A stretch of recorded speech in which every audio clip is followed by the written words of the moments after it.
भक्तों तुम्हें कथा सुनाते हैं, हम कथा सुनाते हैं। छठी मैया की महिमा तो हम तुम्हें बताते हैं, हम कथा सुनाते हैं। हम महापर्व छठ की भक्तों तुम्हें कथा सुनाते हैं, हम कथा सुनाते हैं। छठी मैया की महिमा तो हम तुम्हें बताते हैं, हम कथा सुनाते हैं।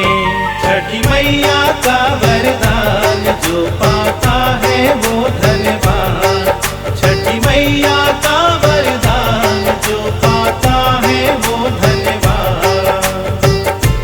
प्रिय भक्तजनों, हजारों वर्षों पूर्व एक राजा प्रियवंद हुए जो सुबह शाम ईश्वर की भक्ति में लीन रहते थे।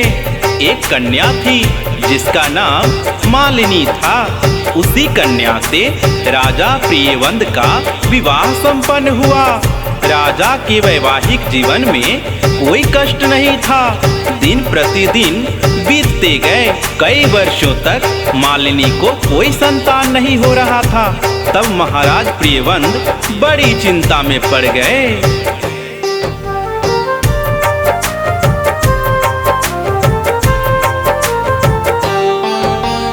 बरसों पहले एक राजा हुए नाम जिनका प्रियवंद।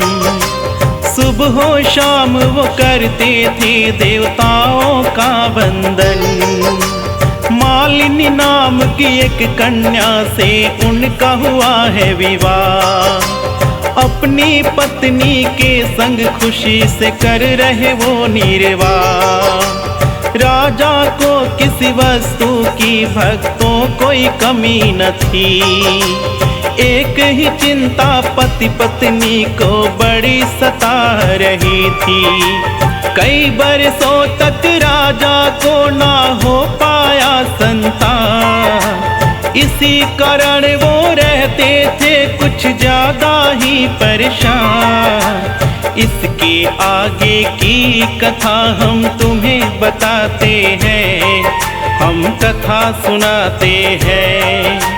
छठी मैया की महिमा तो हम तुम्हें सुनाते हैं, हम कथा सुनाते हैं। छठी मैया का वरदान जो पाता है वो धन्यवान। छठी मैया का वरदान जो पाता है वो धन्यवान। प्रिय भक्तों, एक दिन राजा प्रियवंद मुनि कश्यप जी के सम्मुख आए। मुनि कश्यप जी ने राजन से उनकी चिंता का कारण पूछा। राजा प्रियवंद कश्यप जी से कहने लगे, हे महात्मन, मेरे विवाह के कई वर्ष हो गए। मेरे उम्र भी अब ढलने लगी है। मैं अब वृद्धावस्था की ओर बढ़ने लगा हूँ, परंतु मुझे अभी तक एक भी संतान की प्राप्ति नहीं हुई। आप कोई उपाय करें जिससे मुझे पुत्र रत्न की प्राप्ति हो जाए।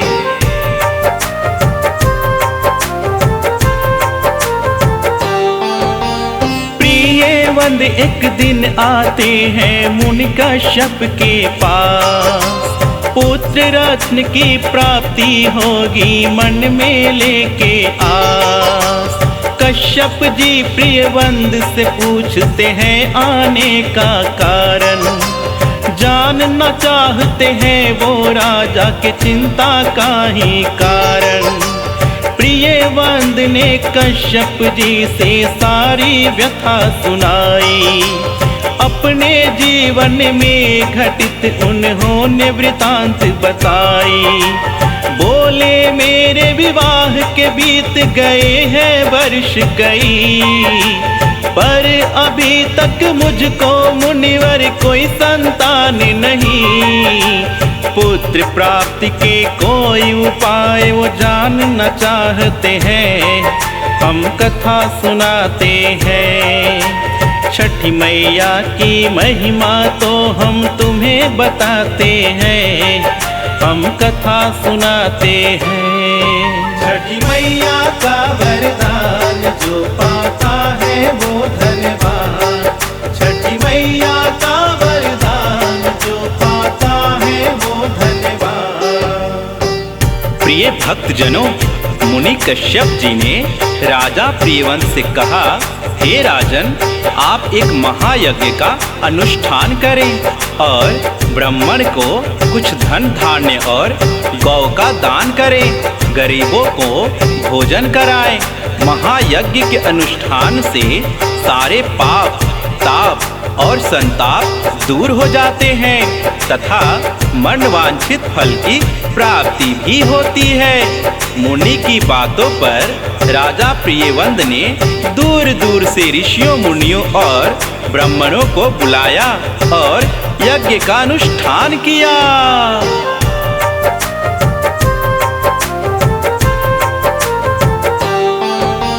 प्रियवंत से बोले, मुनि करो यज्ञ का अनुष्ठान।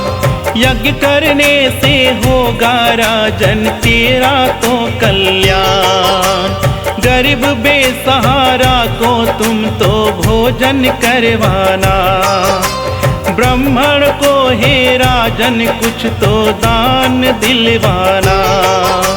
यज्ञ से मीटे पाप, ताप और संताप सभी। होगी पुत्र रत्न की प्राप्ति राजा तभी तुमको भी। ऋषि मुनि को बुलाकर राजा यज्ञ आरंभ किए। सारे सामग्री यज्ञ का वो तो शीघ्र मंगा ही लिए। ब्राह्मणों के संग मिलकर वो तो यज्ञ करवाते हैं। हम कथा सुनाते हैं।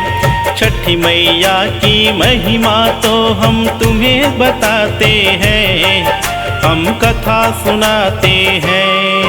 छठी मैया का वरदान जो पाता है वो धनवान। छठी मैया का वरदान जो पाता है वो धनवान। प्रिय भक्तजनों, सभी ऋषि मुनियों और ब्राह्मणों के आशीर्वाद से महायज्ञ का अनुष्ठान संपन्न हो गया। राजा खुश होकर ब्राह्मणों को गौ और धन धान्य का दान दिया। गरीबों को भोजन करवाया। महर्षि कश्यप जी ने प्रसाद में खीर भी बनवाया था, जिसमें से कुछ खीर प्रसाद के रूप में मालिनी को भिजवाया गया। महारानी मालिनी ने खीर ग्रहण किया। फिर कुछ दिन बाद उन्हें पुत्र की प्राप्ति हुई, परंतु वह सांस नहीं ले रहा था।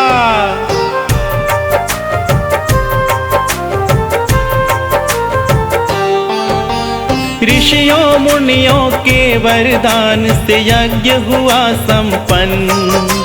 राजा ने खूब दान किया है गौ और अन्न धन। गरीबों को राजा ने फिर तो भोजन करवाया। एक कटोरा खीर मालिनी को है फिर खिलाया। कुछ दिन बाद महारानी को हुआ है एक संतान। पर वो मरा हुआ था नहीं, बोले रहा था सांस। मातम में बदल गया जो खुशियों का उल्लास। राजा और रानी की क्षण में टूट गई है आस। सांस न लेने से राजा चिंतित हो जाते हैं।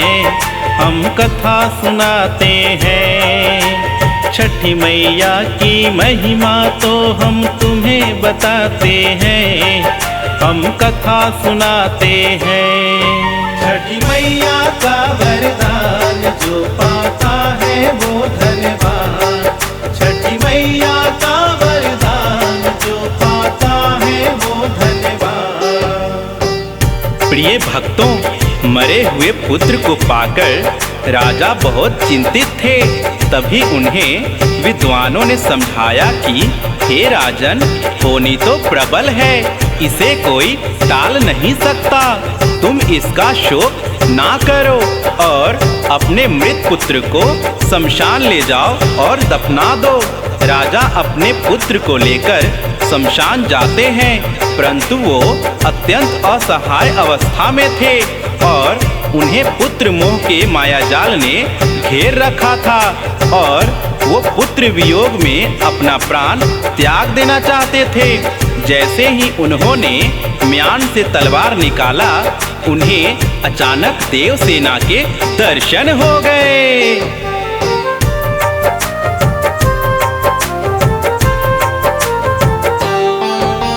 मृत पुत्र को पाके राजा तो हो गए हैं दुखी, पुत्र मोह के कारण वो तो हो रहे चिंतित। विद्वानों ने फिर राजा को ये है समझाया, होनी को हे राजन कोई टाल नहीं पाया। अपने पुत्र के पार्थिव शरीर को शमशान ले जाओ, मोह त्यागो और विधि पूर्वक उसको तुम दफनाओ। गोद में लेके राजा उसको पहुंच गए शमशान, पुत्र मोह में वो भी त्याग न चाहते अपना प्राण। जैसे लिए तलवार वही देवसेना आते हैं, हम कथा सुनाते हैं। छठी मैया की महिमा तो हम तुम्हें बताते हैं, हम कथा सुनाते हैं। छठी मैया का वरदान जो पाता है वो धनवान, छठी मैया का वरदान जो पाता है वो धनवान। प्रिय भक्तजनों, देवसेना राजा प्रियवंत से कहने लगी, हे राजन, मैं छठ माता हूँ, तुम बेवजह निराश ना हो और मालिनी से मेरा व्रत करने को बोलो। जो ये 3 दिन का उपवास कर सच्चे मन से मेरी भक्ति और पूजा करता है, उसके सारे मनोरथ सिद्ध होते हैं। अतः हे राजन, तुम अपने पुत्र को लेकर अपने महल लौट जाओ और छठ पूजा करो।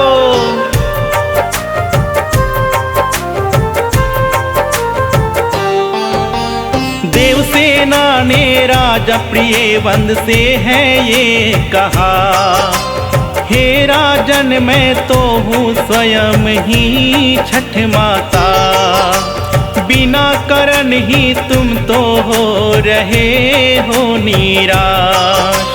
तेरी आस पूरी होगी, मुझ पे करो विश्वास।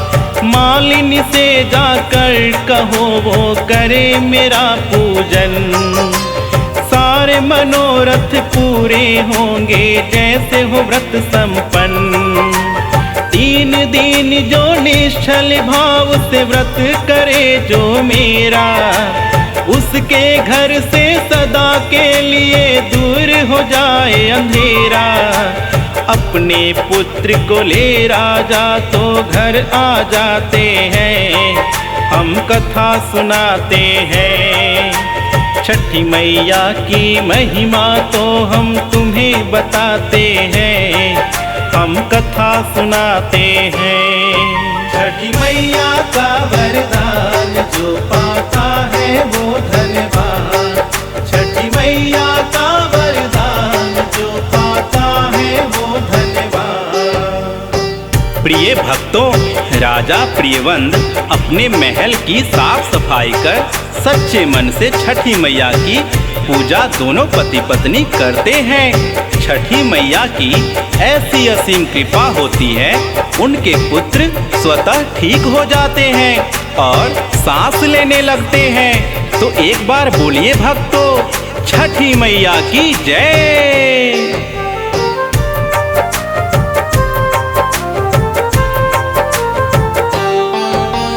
राजा प्रियवंत नंद ने अपने महल को साफ किया। निश्चल भाव से पति पत्नी ने छठ पूजन किया। 3 दिन का दोनों ने किया भक्तों उपवास। माता प्रसन्न हो गई, राजा के पुत्र लेने लगा सांस। ऐसा माना जाए छठ मैया की महिमा महान। जो करते हैं भक्ति इनकी हो जाए कल्याण। आओ मिलके धूमधाम से छठ पूजा मनाए। प्रवीण सोनी के संग माता की जयकार लगाए। विकेश काव्या सदा ही माँ की महिमा गाते हैं। हम कथा सुनाते हैं छठी मैया की महिमा तो हम तुम्हें सुनाते हैं। हम कथा सुनाते हैं। छठी मैया का वरदान जो पाता है वो